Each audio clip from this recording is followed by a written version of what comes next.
Well, folks, the Canadians have spoken, and it seems like they're not quite ready to kick Mark Carney to the curb. The Liberals snagged another victory in the 2025 election, but it wasn't exactly a clean sweep. Minority government, they call it, which basically means Carney's gonna need to channel his inner diplomat if he wants to get anything done. Think of it like trying to herd cats, except the cats are politicians, and instead of meowing, they're arguing about healthcare and taxes. The Conservatives, led by Pierre Poilievre, put up a good fight but ultimately fell short. Maybe Canadians were just tired of all the attack ads, eh? Or maybe they were holding out for a cameo from Drake at one of Carney's rallies.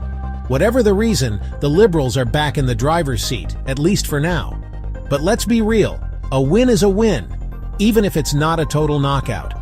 And for Carney, this victory means he gets to keep his job, which is more than we can say for some other world leaders, Trump. So yeah, congratulations are in order, Canada. You've officially chosen stability over chaos, at least for the next little while.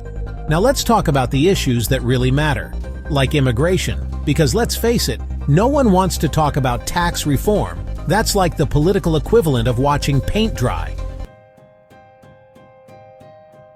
Canada, the land of maple syrup, hockey, and a whole lot of immigrants. See, Canada loves immigrants. They're practically built on immigration.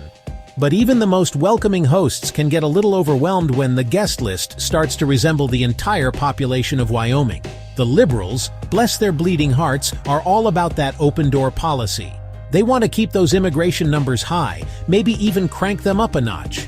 Family reunification, refugee support, they're all about it. It's enough to make Lady Liberty shed a tear, or maybe that's just the Canadian winter getting to me. But here's the thing. Canada's not exactly swimming in affordable housing, and those social services stretched thinner than a yoga instructor on a juice cleanse. So while Canadians might love the of welcoming everyone with open arms, the reality is a little more complicated.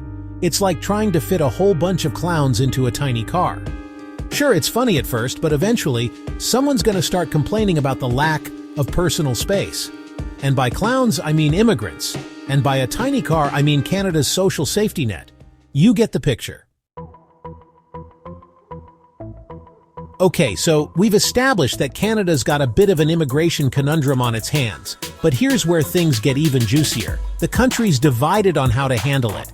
Out in Western Canada, those oil-rich provinces are feeling a little left out of the love. They voted Conservative, which tells you something about their feelings on immigration.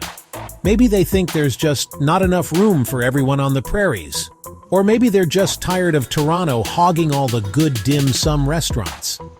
Then there's Quebec, the province that's always threatening to leave Canada and start its own fan club for Celine Dion.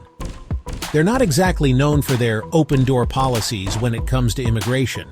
They like their poutine, their French language, and their cultural homogeneity. Thank you very much. But hey, at least everyone can agree on one thing. Trump is a problem. He's like that annoying neighbor who keeps blasting Nickelback at 3 a.m.